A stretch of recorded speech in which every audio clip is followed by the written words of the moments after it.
राधे राधे, हरे कृष्ण, हर हर महादेव। आप सभी भक्तजनों को सावन के पहले सोमवार की बहुत बहुत शुभकामनाएं।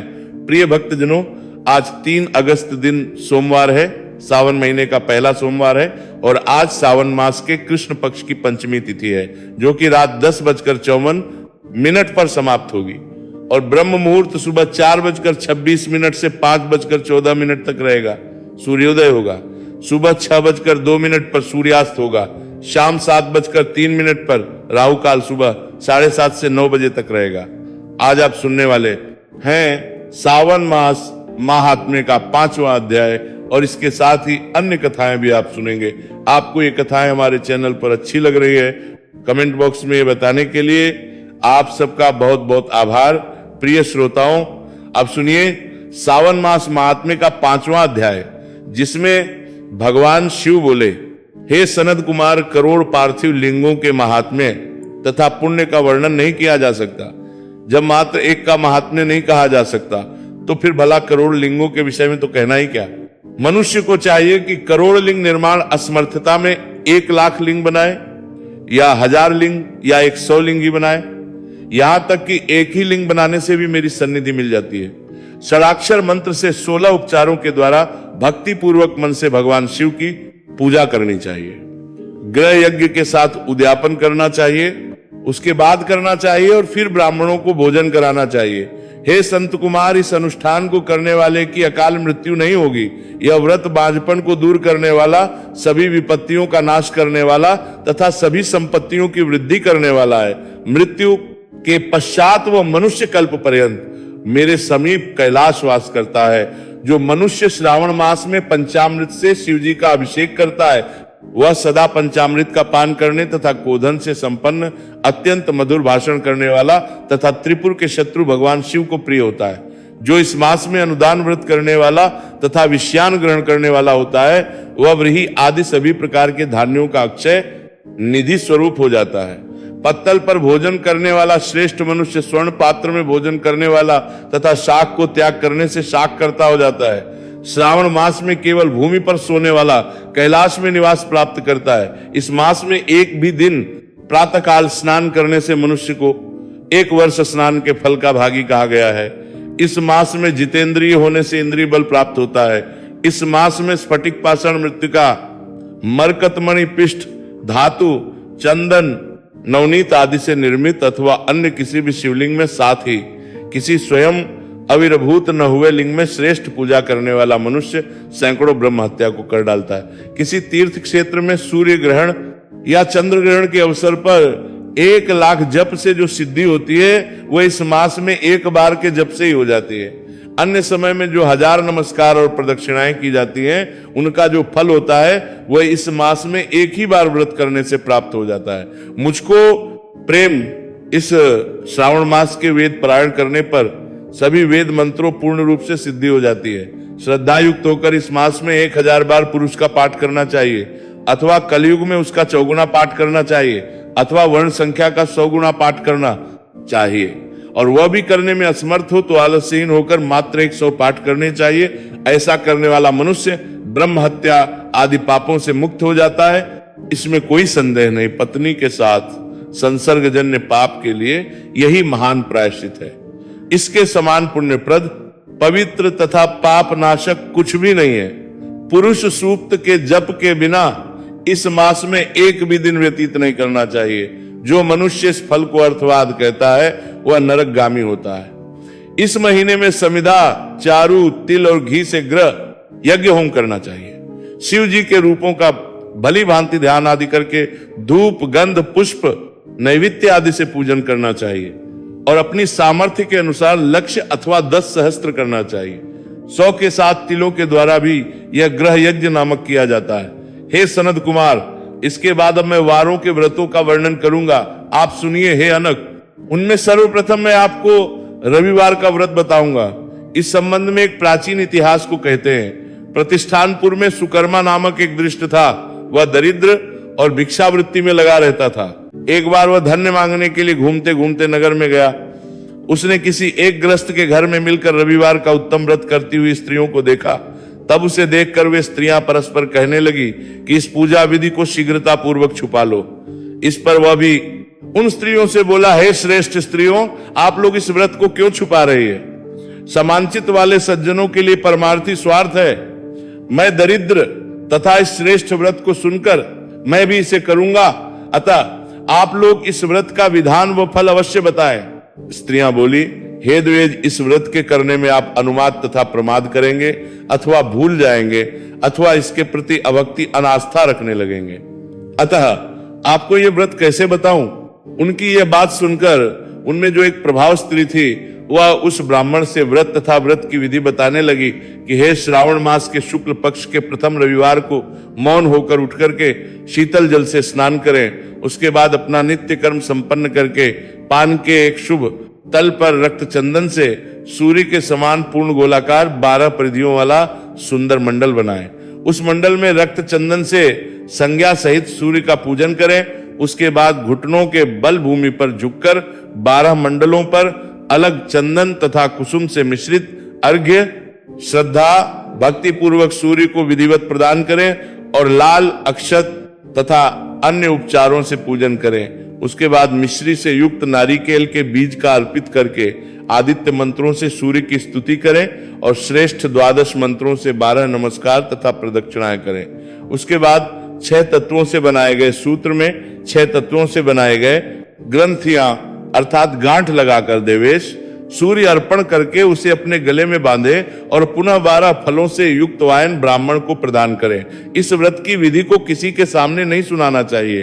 हे विप्र, इस विधि से व्रत के किए जाने पर धनहीन व्यक्ति धन प्राप्त करता है, पुत्रहीन पुत्र प्राप्त करता है, कोढ़ी कोढ़ से मुक्त हो जाता है, बंधन में पड़ा व्यक्ति बंधन से छूट जाता है, रोगी व्यक्ति रोग से मुक्त हो जाता है। हे विपेंद्र, अधिक कहने से क्या साधक जिस जिस अभीष्ट की कामना करता है वह इस व्रत के प्रभाव से उसे मिल जाता है। इस प्रकार श्रावण के 4 रविवारों और कभी कभी 5 रविवारों में इस व्रत को करना चाहिए। इसके बाद व्रत की संपूर्णता के लिए उद्यापन करना चाहिए। हे विपेंद्र, आप भी इसी प्रकार करें, इससे आपकी सभी कामनाओं की सिद्धि हो जाएगी। उसके बाद उन पतिव्रताओं को नमस्कार करके वो ब्राह्मण अपने घर गया। उसने जैसे सुना था उसी विधि से उस संपूर्ण व्रत को किया और अपनी दोनों पुत्रियों को भी वो विधि सुनाई। उस व्रत के सुनने मात्र से शिव जी के दर्शन से तथा उनके पूजन के प्रभाव से वे कन्याएं देवांगनाओं के समान हो गईं। उसी समय से उस ब्राह्मण के घर में लक्ष्मी ने प्रवेश किया और वह अनेक उपायों तथा निमित्तों से धनवान हो गया। किसी दिन उस नगर के राजा ने ब्राह्मण के घर से होकर राजमार्ग से जाते समय खिड़की में खड़ी उन दोनों सुंदर तथा अनुपम योग की कन्याओं को देख लिया। तीनों लोकों में कमल, चंद्रमा आदि जो भी सुंदर वस्तुएं हैं उन्हें वे दोनों कन्याएं अपने शरीर के अवयवों से तिरस्कृत कर रही हैं। उन्हें देखकर राजा मोहित हो गए और क्षण भर के लिए वहीं खड़े हो गए। फिर ब्राह्मण को शीघ्र बुलाकर उन्होंने दोनों कन्याओं को मांग लिया। तब उस ब्राह्मण ने भी हर्षित होकर दोनों कन्याएं राजा को प्रदान कर दी। उस राजा को पति पाकर वे कन्याएं भी प्रसन्न हो गई। वे स्वयं इस व्रत को करने लगी और पुत्र पौत्र आदि से संपन्न हो गई। हे मुनि महान, ऐश्वर्य देने वाले इस व्रत को मैंने आपसे कह दिया। हे विधि नंदन, जिस व्रत के श्रवण मात्र से मनुष्य सभी मनोरथों को प्राप्त कर लेता है, उसके अनुष्ठान करने के फल का वर्णन कैसे किया जाए, इस प्रकार श्रवण मास मात्र में कहा। आज का अध्याय यही समाप्त हुआ। इसके आगे का वृतांत आप सभी कल सुनिएगा। अब सुनिए चातुर्मास महात्म्य का 5वां अध्याय। ब्रह्मा जी कहते हैं से सदैव भगवान विष्णु की पूजा करना तप है और भगवान के शयन करने पर वही महातप कहा गया है। इसी प्रकार सदा पंच यज्ञों का अनुष्ठान भी तप है, परंतु चातुर्मास में श्री हरि को निवेदन करने पर वही महातप हो जाता है। थतु काल में स्त्री के साथ संबंध करना गृहस्थ के लिए सदा ही तप माना गया है, किंतु वही चतुर्मास में श्री हरि की प्रीति के लिए किया जाए तो महातप है। सदा सत्य बोलना तप है। ये भूतल पर निवास करने वाले प्राणियों के लिए दुर्लभ तप कहा गया है। देवेश्वर श्री हरि के शयन करने पर यह सत्य भाषण रूपी तपस्या करने वाला मनुष्य अनंत फल का भागी होता है। अहिंसा आदि गुणों का पालन करना सदा ही तप है, किंतु चतुर्मास में वैर भाव का परित्याग करके उसका पालन किया जाए वह महातप कहा गया है। पंचायतन पूजा महातप है। मनुष्य चातुर्मास में श्री हरि की प्रीति के लिए इस महातप का विशेष रूप से अनुष्ठान करें। सभी पर्वों के अवसर पर सदा दान देना चाहिए, ये तप है। परंतु चौतुर्मास में विशेष रूप से उसका पालन करने पर वह दान अनंत होता है। चौमासे में 2 प्रकार का शौच ग्रहण करना चाहिए, एक शौच और दूसरा जल से नहाना धोना शौच कहलाता है। और श्रद्धा से अंतःकरण को शुद्ध करना आंतरिक शौच है। इंद्रियों का निग्रह करना चाहिए, यह तपस्या का उत्तम लक्षण है। किंतु चातुर्मास में इंद्रियों की चंचलता दूर हो तो वो महातप कहा गया है। इंद्रिय रूपी घोड़ों को काबू में रखकर मनुष्य सदा सुख पाता है। वे इंद्रिय रूपी अश्व जब कुमार्ग से चलने लगते हैं तब जीव को नरक में गिराते हैं। एक काम महाशत्रु है, इस एक को ही दृढ़ता पूर्वक जीते हैं। जिन महात्माओं ने काम को जीत लिया है उन्होंने संपूर्ण जगत पर विजय पा ली है। काम और संकल्प पर विजय पा लेना ही तपस्या का मूल है। वही सबसे उत्तम ज्ञान है जिसके द्वारा काम को जीत लिया जाए। लोभ सदा त्याग देने योग्य है, क्योंकि लोभ में पाप की स्थिति है। लोभ को जीत लेना ही तप है। चातुर्मास में इसका विशेष महत्व है। मोह का अर्थ अविवेक व सदा त्याग देने योग्य है। जो मोह से रहित है वही ज्ञानी है। मनुष्यों के शरीर में रहने वाला मद ही महान शत्रु है।